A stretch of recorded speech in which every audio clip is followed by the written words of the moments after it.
Hey guys, how's it going? Welcome back to Level Select. We're doing a little bit something different, doing a little side level, side quest if you will. We're doing some gems of our collection. We're just going to pick 5 random things to show you guys, stuff that's near and dear to our hearts, any nostalgic reasons that we might have it, or anything cool that we just want to mention. So we'll be right back, take a look.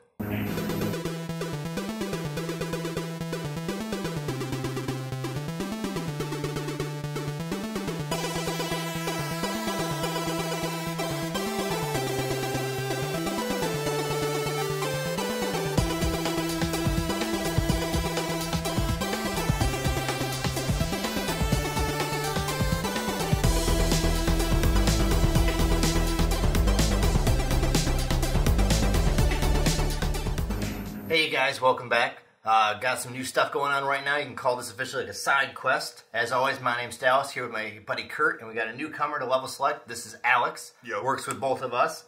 He's a big gamer as well. He's got a lot of stuff to share with you from his collection. Yeah, That's mostly what we're going to be doing today. Steve is out right now. He will be back hopefully next week. Yeah. We're going to start with some collection gems. I'm going to go first, throw it to Kurt, and then to Alex, and we're going to go from there, just giving little stories about each one of our items. My first item up that I have is Rob the Robot.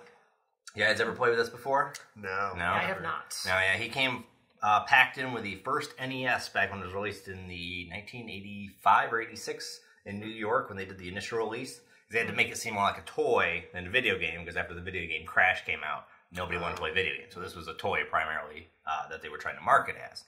Got a pretty good deal on this one. I've had him since probably a couple of years now. He does work. I played some Gyromite. Works great. Left arm, going left is a little bit wonky. Just push him back a little bit. It works great. What you got, Kurt? All right, we'll start small here, because I was always a Sega fanboy growing up. One of my favorite Sega games, this is a game that no one ever talks about. I feel like I'm the only person that likes this game, is Dick Tracy for Sega Genesis. This game kind of like is one of those defining games of my childhood. I feel like it's a real hidden gem for Genesis. It's got a really cool, the gameplay, it's primarily just, a side-scrolling shooter, but it's got some really cool... Dynamite Duke style. Yeah, like, you have enemies coming at you in the foreground, and you're shooting and punching them out, just on a normal side-scrolling level, but then also you get guys in the background, you can swap between your primary... Pistol.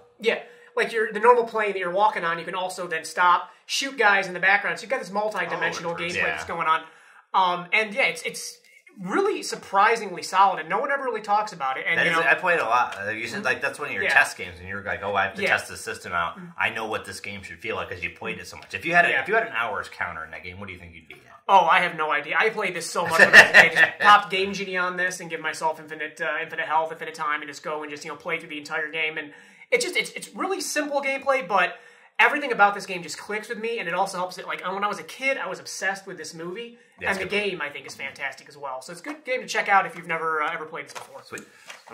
So I've got, first up, is my old copy of Final Fantasy Tactics, which in itself, there's nothing particularly rare about the game, other tan it being one of my favorite games of all time. Talks about it a lot. It's pretty sweet. I do talk about it a lot. I get very emotional about it. Heated. Akihiko Yoshida did all the art for it, which was a big influence on my artistic tastes when I was a teenager.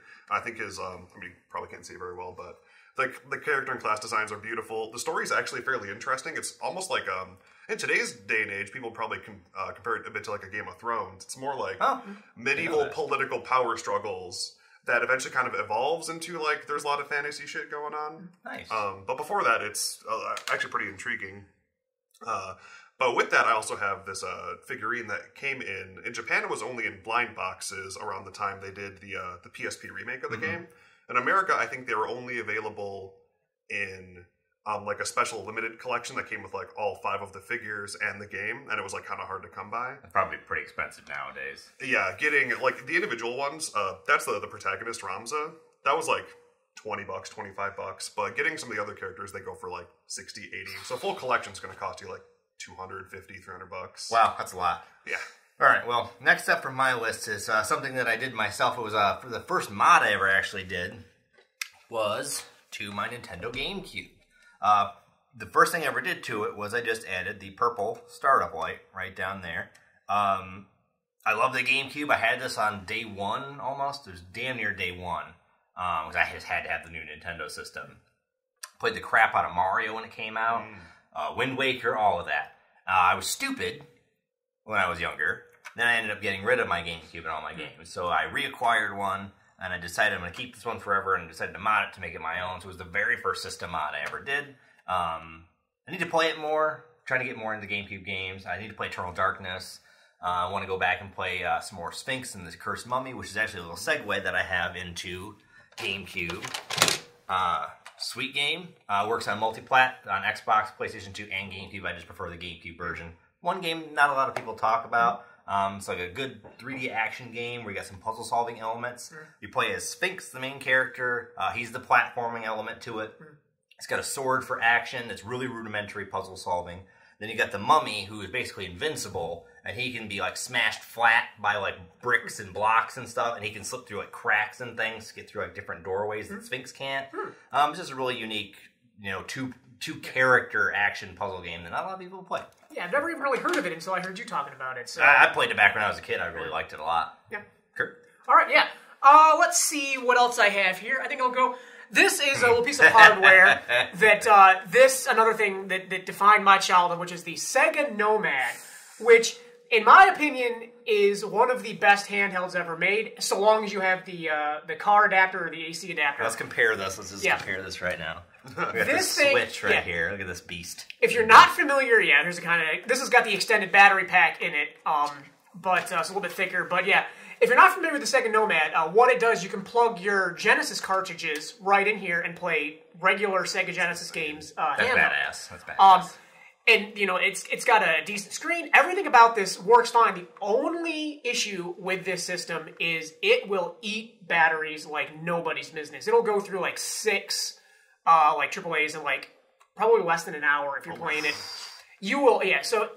If, however, you do have either the car adapter or an AC outlet adapter, it's great. Because this is a game that I would play, on road trips with my family. Just plug it into the cigarette lighter, and it can, play indefinitely. But being able to take your console games on the go, I feel was real revolutionary for the time. And Genesis has such a great library that, just so many games you could take with you. Plus, they're more full-fat games, so you can really get into, gameplay. You don't feel like, I'm playing the travel version of this game. Exactly. For being such a Sega fan, I never had a Game Gear growing up. I had this. Because this, got... Well, you could also plug a Game Genie in there, and it would be tall as hell. Could you imagine if you could plug a 32X into the top of that thing? I almost wonder if that would... Oh, actually, it wouldn't work, because the 32X, you've got to have the separate stuff plugged video, into the external ports on the back. That'd be kind of crazy if that worked, though. It wouldn't surprise me if someone had somehow modded this to do that. And also, it's cool. It's got an actual extra controller port on the bottom, so if you wanted to, you could play 2-player games on this. Of course, you're playing it on that tiny screen, but hey, it's something you could do. It has video out too. Oh yeah, it does have video out, doesn't it? I forgot about that. You can use it as a pseudo Genesis console. Yeah, you could play this. You could it's a handheld Genesis. You could take it over to your buddy's house, plug it into his TV, and play games. That's actually pretty sweet. So yeah, I don't think this. This just flopped, I think, because of the battery issues. But I really think that this has, a lot of potential. Had a lot of potential. It just, had that one major issue that completely killed the console. Plus, I think it kind of came out towards the end of the Genesis's lifespan. Yeah, people were kind of no one really cared. Yeah. So, all right. Well, staying with Sega, I have here my copy of Last Blade 2 for the Dreamcast. Nice. Old SNK fighting game. Just really interesting. Beautiful sprite work is kind of par for the course. Last Blade 2 was known for having, I believe, some of the best animation on Neo Geo back in the day. Yeah. This was kind of like towards the later era of when SNK was, before they kind of went under without really going under. Yeah. Beautiful music. It's very, it's set in I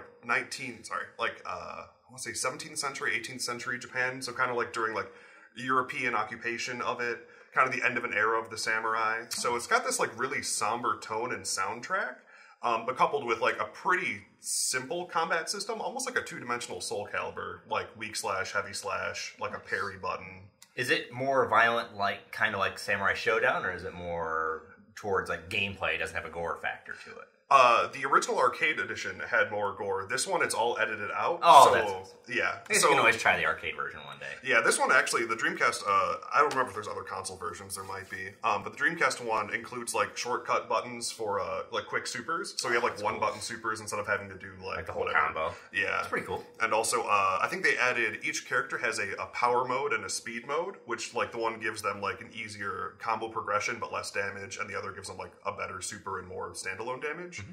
The Dreamcast one also adds an EX mode that gives them both. Nice. Which is, just fun to mess around with. Yeah, you got some options there. Mm-hmm. Have you ever played the arcade one too much, or you just mostly have been on Dreamcast? Mostly Dreamcast, but they did do a port of the arcade version for, I think, PS4 and Xbox One last year. Nice. So I downloaded that and played that bunch. Yeah. Sweet.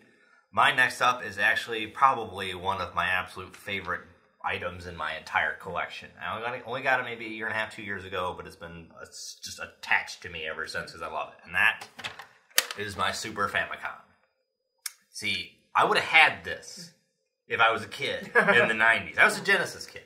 Because trust me, when I saw what my cousin had, I was like, I don't like that as much. It's big, and it just doesn't seem like it's just boring. Yeah, kind of. I mean, you're looking back in like sort of like the 80s and early 90s. In the U.S., a big part of that consumer electronic design, they wanted to make the consoles look like they were like home appliances, like VCRs. You wanted your stuff to be big and boxy because they gave them that premium feel in the U.S. at the time. But luckily, Europe got the same design. Theirs is just literally called Super Nintendo. Okay. But I just like the name Nintendo Super Famicom just sounds like it's almost as powerful to me as Neo Geo. It's a very striking game system name. Yeah. Very like I'm going to be playing games on this thing. That's what it sounds like to me. I got a lot of games for it. Some of my favorites. I've got Super Castlevania 4. It's a great port. Actually has blood in this version. Was edited out in the US version in the menus. Like there's like dripping blood like before you press start. Really? They got rid of that stuff. I got Mario and Wario. It's pretty sweet. It's a mouse-based game.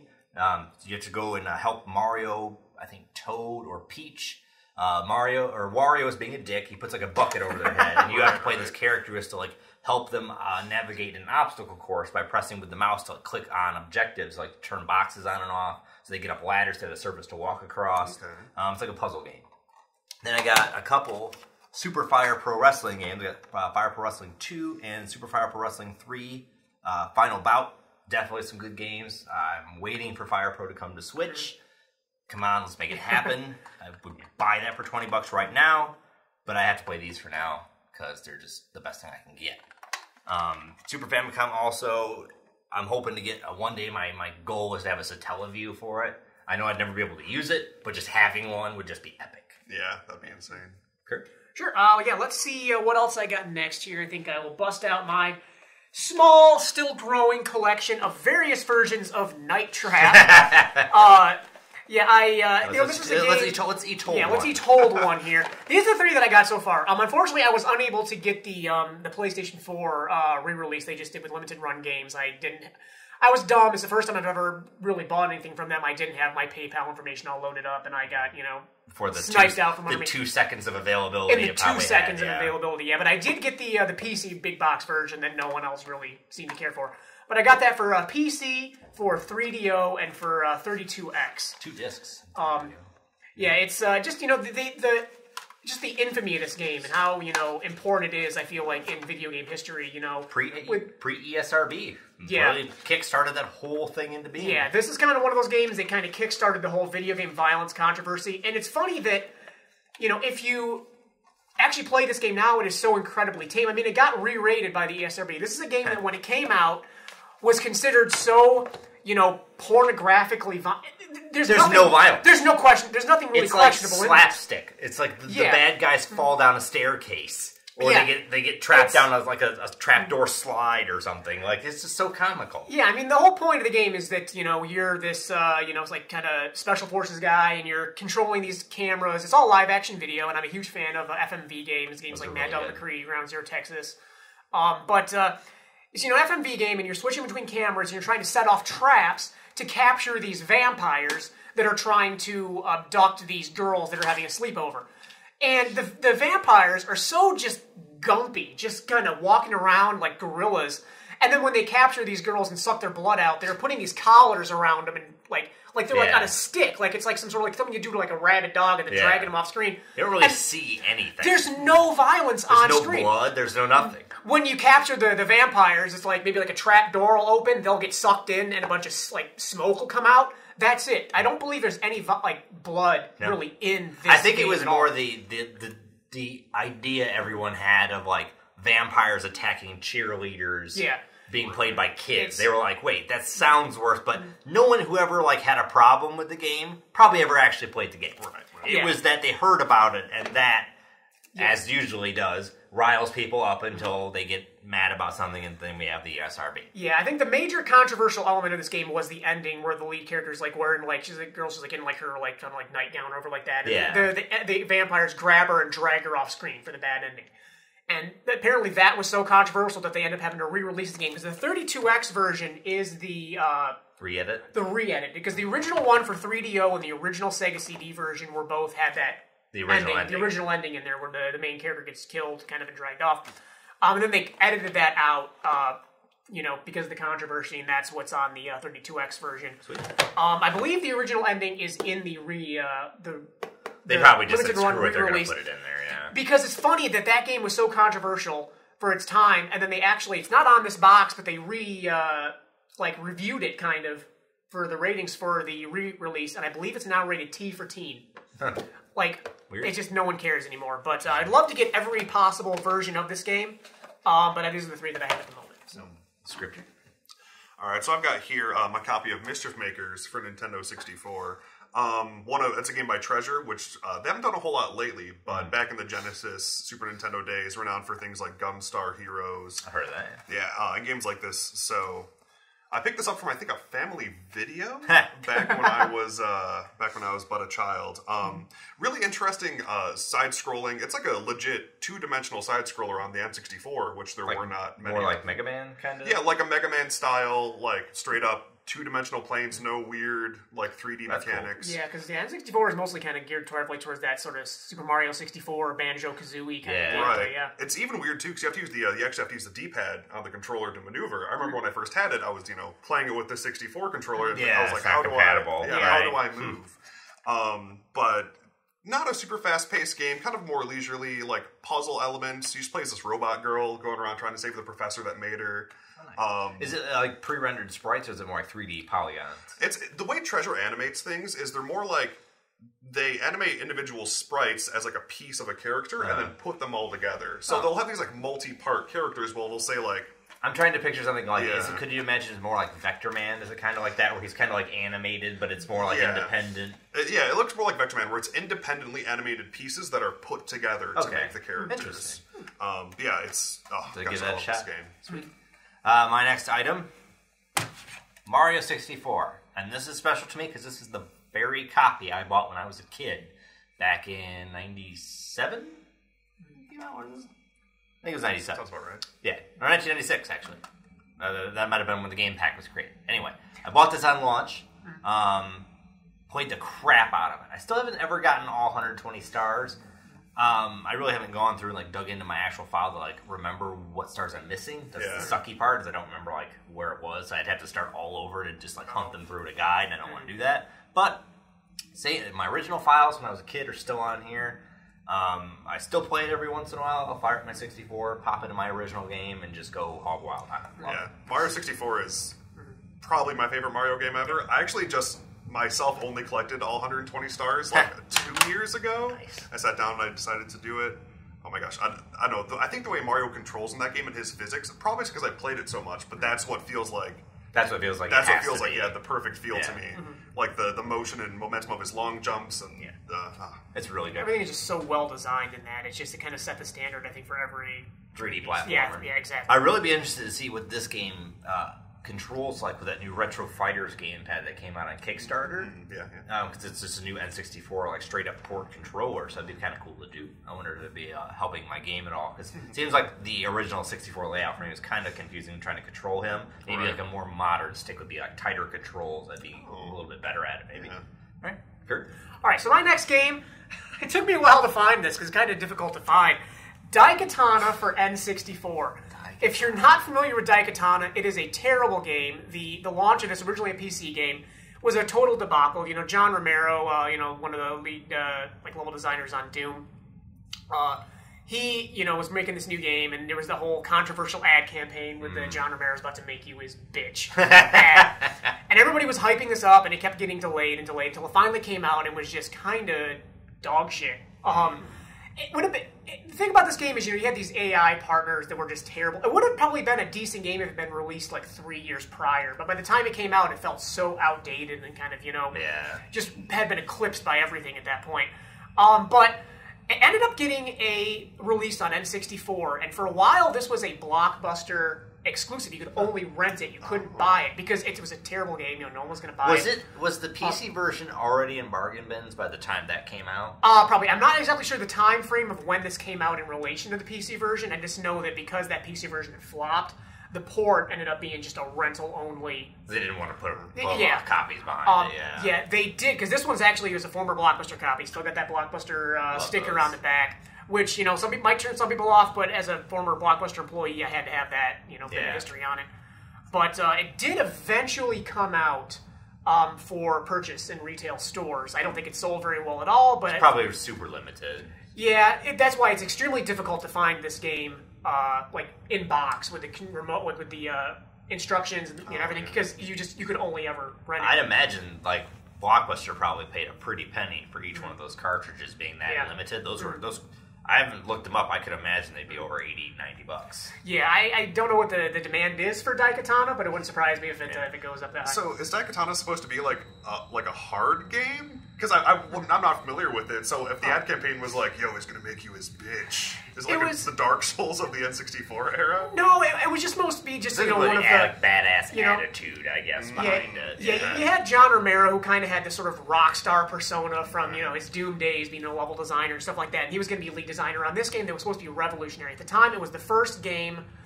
It was first person shooter. It was the first game that was going to have, like I said, the AI partners with you.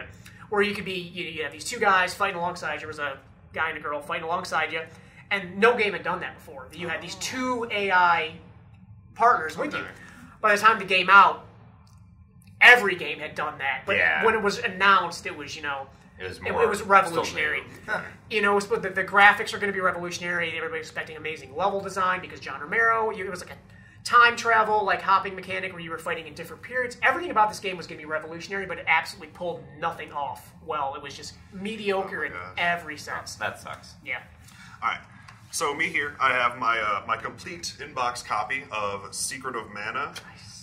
That's cool. So the box actually came from an old Blockbuster, but the game itself, me and my buddy bought from a GameStop back when the GameCube came out, and they were kind of phasing out all their Super Nintendo games. When they still had cartridges. Yeah, when they still had the Super Nintendo cartridges. So I didn't get it when it came out. It was a couple of years later, but how much did you pay for that when it was at GameStop? This was $40 at GameStop. So even then, it was like one of the more premium Super Nintendo games. The manual's in absolute rough shape, but it's got the little poster that came with it. That's pretty nice. Cool.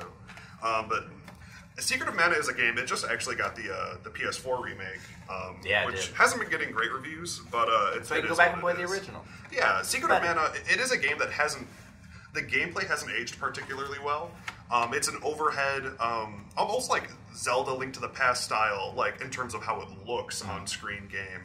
It's up to 3-player co-op RPG, but the combat's a little stiff. The exploration's kind of repetitive. It's a lot of go talk to this person, go back here to get this item, go back to that person. But the fact that you could just play it was an RPG you could play with your friends. If you had the expansion with 3 of your friends for the Super Nintendo with its 2 controller ports. Like the Bomberman expansion? Yeah, kind of like the Bomberman one. Because you had 3 playable characters, but only 2 ports, so you needed the... many a weekend spent with my buddy. That has a sequel in Japan on the Famicom, doesn't it? Yes, Seiken Densetsu 3, which I think is a superior game all around. I actually have that on my SNES Classic. That game is... the sequel has its own kind of innovations that it made that were really interesting. Never got a US release, though, did it? No, there's a fan translation that's been around for a while.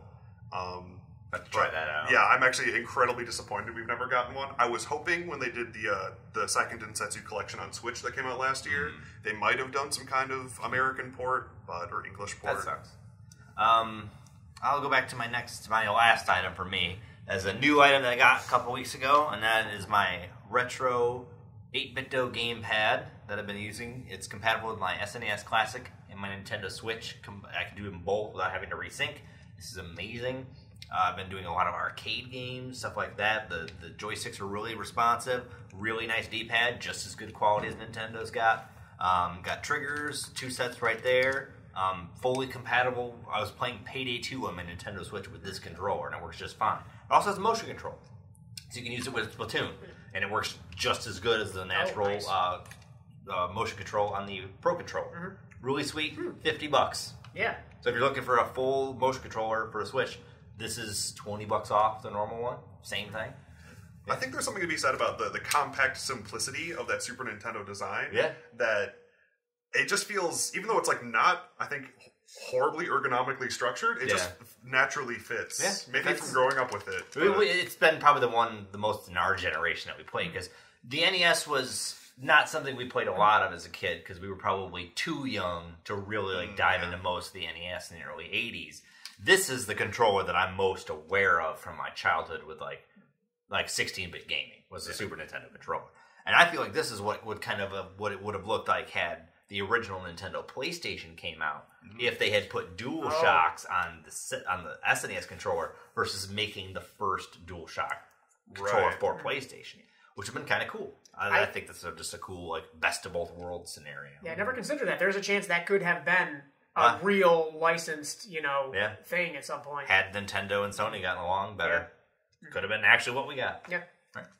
All right. My last item, I'm going to introduce it before I bring it out, is my Sega Tower of Power that I've put together over the years. I got pretty much everything I want to have in it. I still need to get the cleaning cartridge. We can get more ridiculous. But you can get even more ridiculous with this. But Sega, for a while, they're with their crazy add-ons. I'm going to introduce you before I bring it out. But they had your Genesis, then you buy the Sega CD that went underneath, and then you bought the 32X, that mushroom that went on top. And if you had the first, they kind of and the redesigns, they streamlined them, so it's more compact and not quite as tall. But if you had the original versions of all of these things, you would be stacking these accessories on top of one another. Then you add in the Game Genie and all that stuff. Anything else? Isn't it like 36 inches or something? It's I've never measured it. We'll measure and we'll do. I think the tallest working Tower of Power someone made was 36 inches. Yeah, because I want to see how much still power on all of the elements all the way through. Yeah, because at some point there's going to be it's not going to detect what's on top. But this is what I've got right now, which is all of my Sega accessories. Together, you got your original Model 1 Sega CD, my Model 1 Genesis, 32X, Game Genie, Sonic and Knuckles, and then Sonic 3. And the Transformers of video game consoles. I think this is really as tall as you're going to get. If you're not adding on the cleaning unit, I don't even know if you can play the game with that cleaning unit in there. I think that's just kind of a thing. I think you might be able to use it as a bypass. As a bypass, yeah. But there have been pictures online of people who have thrown, just 3 32Xs, 7 Game Genies on there. You can get this thing stupid tall, but this is my collection right now that I'm building up. Yeah, you plug this in and it works fine. It plays Sonic 3 with Sonic and Knuckles with the Game Genie, and then you bypass it through the 32X. Running it off of Sega CD. Yeah, but, as a kid, I had to have every Sega accessory and console, and I unfortunately ended up selling pretty much everything. The Sega CD is actually my original Sega CD that I found, and for a while I didn't think it worked, and then all of a sudden it randomly started working again. Yeah. So unfortunately I did have to rebuy pretty much everything else, but the Sega CD is the original one. But now you got it. Yeah, I'd like to eventually get that cleaning unit in there and see what other ones I can throw on here to make this just insanely tall. Nice. So that's pretty sweet. All right, guys. Well, I hope you enjoyed some of our gems for our collection. We'll be back hopefully in the next couple weeks with some new stuff. Oh, I think he's got one more he wanted to show off. We got one more. One more? What do you got? So here I have. This is going to be kind of hard to fit in the frame. Crap. We're just going to cover Dallas for a second. Okay. So this is kind of a placeholder frame, but the main show is right here. So this is my Shadow of the Colossus. It's a signed poster signed by Fumito Ueda, who was the director of the game, and I think the other, the one that's written in Japanese is Kenji Kaido, who I think is the producer of the game. We can get that out of your face. So Shadow of the Colossus, back when it came out, I was super into that game. A lot of people were. That was a really good seller. One of those games, it was like on the cusp of being mainstream, because I think enough people were super I knew into a lot of people that played it. You know, kind of that high concept, there's only 16 enemies in the game, and they're all bosses. You're in this wide open area trying to find them. Mainly like it's more of a puzzle to try and take them down than any kind of action game.